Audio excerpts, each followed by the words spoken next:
কুমার, তুমি আমাকে এমন একটা গভীর বনে কেন নিয়ে এসেছো? আমরা প্রাসাদে যাব না? প্রাসাদ? এটাই তোর প্রাসাদ, এখানেই তো আসল জায়গা, শয়তান মেয়ে।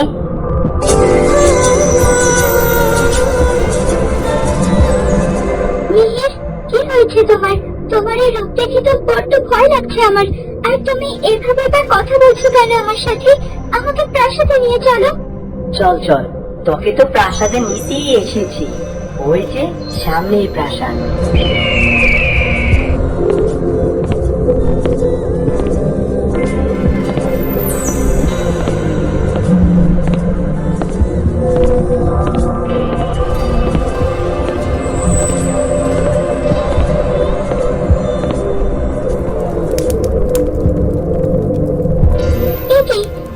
কোথায় নিয়ে এলে মিহির? এটা তো একটা গুহা, প্রাসাদ কোথায়? তুমি কেন এমন হেয়ালি করছো আমার সাথে? আমার বড্ড ভয় লাগছে তোমার এই আচরণে। উফ, এত ফেস ফেস করিস না তো, তোর আসল জায়গাতে এনেছি আমি তোকে। দে দে, ফুলটাকে এবার আমার হাতে দে। এই তান্ত্রিক কে মিহির? আর তুমি কেন আমাকে দিয়ে দিচ্ছ?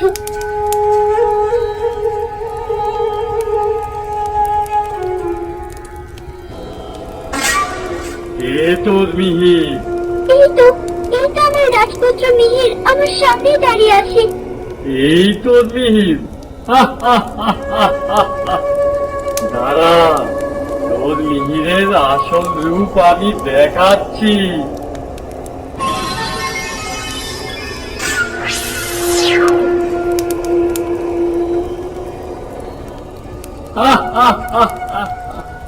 দেখলি তোর মিহিরকে? মা, তুমি তাহলে এইসব কিছু তোমার ষড়যন্ত্র? তুমি মিহিরের ছদ্মবেশে আমার সাথে এত বড় ছলনা করতে পারলে মা? শয়তান মেয়ে, কি শক্ত প্রাণ রে তোর! আমি তোকে দুবার মারার চেষ্টা করলাম আর তুই বেঁচে গেলি। তান্ত্রিক বাবার পোষা জাদুকর গুলো দুবার তোকে আক্রমণ করলো, তারপরেও তুই বেঁচে গেলি। কিন্তু না, এবার আর তোর নিস্তার নেই, মরতে তোকে হবেই। না মা, আমাকে মেরো না মা, আমাকে ছেড়ে দাও। আমি তো তোমাদের কোনো ক্ষতি করিনি, ছেড়ে দাও আমাকে। ছেড়ে তো তোকে দেবই, এত উতলা হচ্ছিস কেন রে? কিন্তু জীবিত না, তুই যখন মরবি তখন তোকে বলি দিয়ে তোর রক্ত পান করে তারপর তোকে ছাড়বো।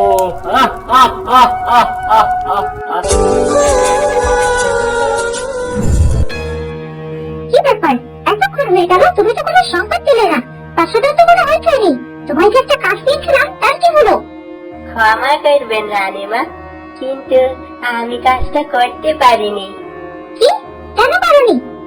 আপনার কয়টা মতো মহারাজের পিছু নিয়ে আমি সমুদ্রের পাড়ে গিয়েছিলাম। মহারাজকে ছুরি দিয়ে আঘাত করতে যাব, ঠিক সেই সময় কুমার মিহির সেখানে চলে আসে। তাই আমি আর ছুরি বের করে মারতে পারিনি। ঠিক আছে, তুমি যাও, এবার তোমায় ক্ষমা করলাম।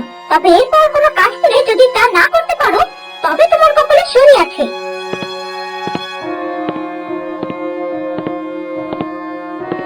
একের পর এক আমার পরিকল্পনা ভেস্তে যাচ্ছে। কেন হচ্ছে এসব? না, এবারে অন্য কারোর উপর ভরসা করবো না। আমি নিজ হাতে আমার সমস্ত পরিকল্পনা এবার বাস্তবে রূপান্তরিত করবো।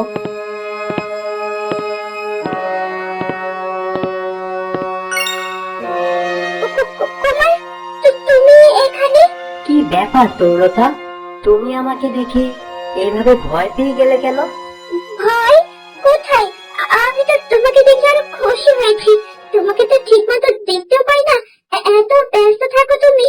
ব্যস্ততা তো আমার থেকে তোমারে বেশি মনে হচ্ছে তরুলতা। ওই প্রহরীর সাথে কি কথা বলছিলে?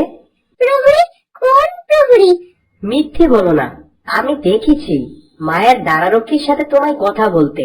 ওহো, ওই প্রহরীর কথা বলছো তুমি? আরে মায়ের তো বয়স হচ্ছে, তো সহজে কোনো দাসী তাকে ফোন দিয়ে বিপদে ফেলতে পারে। এই জন্য আমি প্রহরীকে সতর্ক করছিলাম, যেন মায়ের ঘরে কে আসে কে না আসে তা ভালোভাবে পর্যবেক্ষণ করতে। প্রাসাদের কোনো দাসী এমন নেই যে আমার মাকে বিপদে ফেলবে। এসব নিয়ে তোমার অত ভাবতে হবে না। না মানে আমি ভাবলাম। ঠিক আছে, তুমি এখন ঘরে গিয়ে বিশ্রাম করো। আমায় রাজ্যের কাজে যেতে হবে। ঠিক আছে রাজকুমার।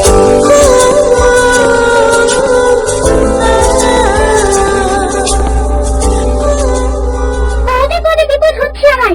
তোমার ভাগ্যে শুধু কথা বলতে দেখেছে, তাছাড়া কি কথা বলছিলেন তা যদি জানতো তবে তো আজকেই আমার শেষ দিন ছিল। না না না, আমার আরো বেশি সতর্ক থাকতেই হবে।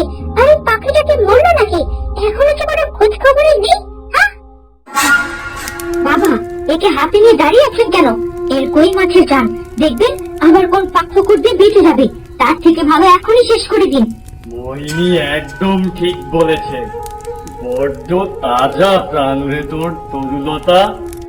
আমি এই তান্ত্রিক যে কিনা সামান্য ফু দিলেও সব ছাই হয়ে যায়, আর সে তোর মতো এত তুচ্ছ একটা ফুলকে ধ্বংস করতে শেষ পর্যন্ত আমাকে ছল করতে হলো। ছি! বাবা, আর দেরি করবেন না। এবার এই আপদটাকে পথ থেকে সরিয়ে দিন। বড্ড জ্বালিয়েছে আমাদের। এবার ওকে শেষ করে পথের কাঁটা দূর করুন। দাঁড়া দাঁড়া, এত তারা কিসের? ওর জন্য যখন আমাকে এত ছল করতে হয়েছে, তখন ওকে আমি আমার কাজে লাগাবো। কি বলছেন বাবা? এই ফুল দিয়ে আপনি কি করবেন? মোহিনী, আমি এত বড় তান্ত্রিক এমনি এমনি হইনি। 100 জন মানুষকে বলি দিয়ে তাদের শক্তি দিয়ে আমার এই শক্তি বানিয়েছি। আর মাত্র 2 দিন পরই অমাবস্যা। তরুলতা এখন মারা গেলে ও অমাবস্যার দিন ফুল থেকে আবার মানুষ হয়ে যাবে। তাই অমাবস্যায় ওকে আমি বলি দিয়ে ওর রক্ত পান করে হব শক্তিশালী তান্ত্রিক। কেননা ওর ভিতরে রয়েছে জলরানীর অমৃত। আরো 2 দিন একে বাঁচিয়ে রাখবেন বাবা। এমনটা আমি হতে দেবো না। ওকে আমি এক্ষুনি মেরে ফেলবো। এত অধৈর্য হোস না। আর আমার অবাধ্য হলে তোর যে কি অবস্থা হবে তা তো তুই ভালো করেই জানিস। আচ্ছা বাবা, ঠিক আছে। আমি তবে এখন আসি। আপনি ওকে নজরে রাখবেন। যে ধূর্ত মেয়ে। তুই নিশ্চিন্তে যা, আমার নজর সব সময় ওর উপর থাকবে।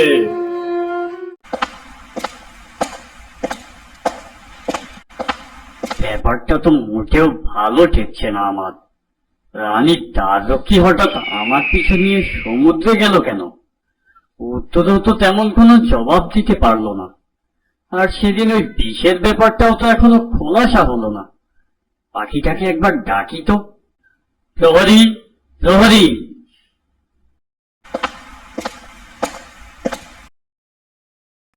কারাগার থেকে ওই পাখিটাকে নিয়ে এসো তো। যা হুকুম জাহাপানা।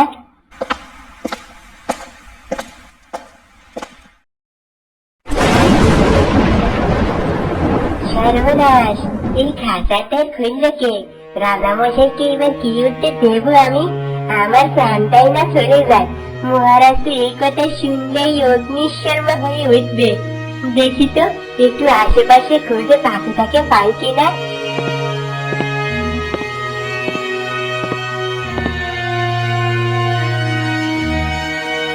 না, পাখির যেখানে সিংহই নেই।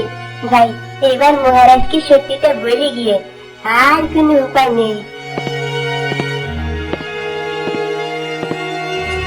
কি ব্যাপার প্রহরী, তোমায় ওই পাখিটাকে আনতে বললাম যে? মহারাজ, বিশ্বাস করেন, কেউ যেন ওই পাখির খাঁচার দ্বার খুলে দিয়ে পাখিটাকে ছেড়ে দিয়েছে। আমি গিয়ে পাইনি ওকে। কি এত বড় সাহস?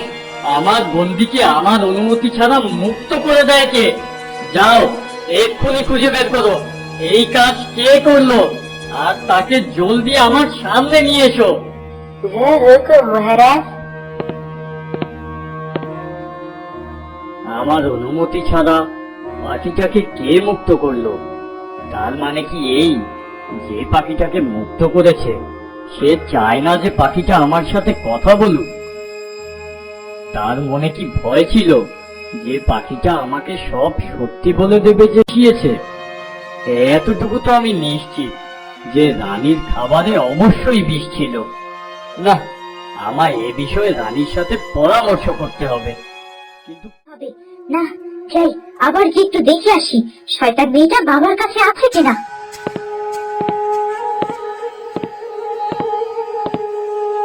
2 দিন মানে সর্বনাশ।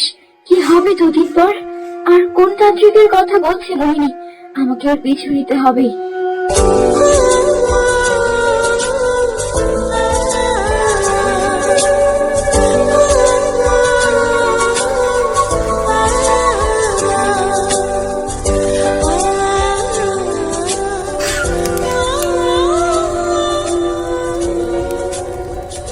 কি রে, তুই আবার এসেছিস?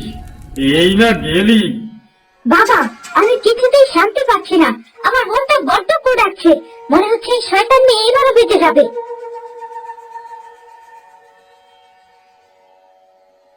আরে, ওই তো আমার তরুলতা। তান্ত্রিক আর মোহিনী ওকেই তবে মারার পরিকল্পনা করছে। তুই বড্ড অধৈর্য। তোকে বলেছি না ও আমার কাছে আছে। আমার থেকে ওকে নিয়ে যাবে এমন সাধ্য কারো আছে কিনা? তা অবশ্য আপনি ঠিকই বলেছেন। তবে বাবা, আমার এক আবদার আছে। ওই শয়তান মেয়ের রক্ত কিছুটা আমাকেও দিতে হবে। ওর রক্ত পান করে আমি নিজেকে শান্ত করতে চাই। আমার জ্বালা তবেই। ঠিক আছে, তাই হবে। তুই ভাবিস না, আসছে অমাবস্যাতেই তরুলতার বলি। কি অমাবস্যা? 2 দিন পরেই তো অমাবস্যা। তাহলে এই অমাবস্যাতে আমার মেয়েটাকে ওরা বলে দেওয়ার ফোন দিয়ে উঠেছে। হায় ঈশ্বর, হায় সৃষ্টিকর্তা, কিভাবে বাঁচাবো আমার মেয়েকে? একটা উপায় দাও। এই শয়তানদের হাত থেকে আমার মেয়েটাকে বাঁচানোর একটা উপায় দাও।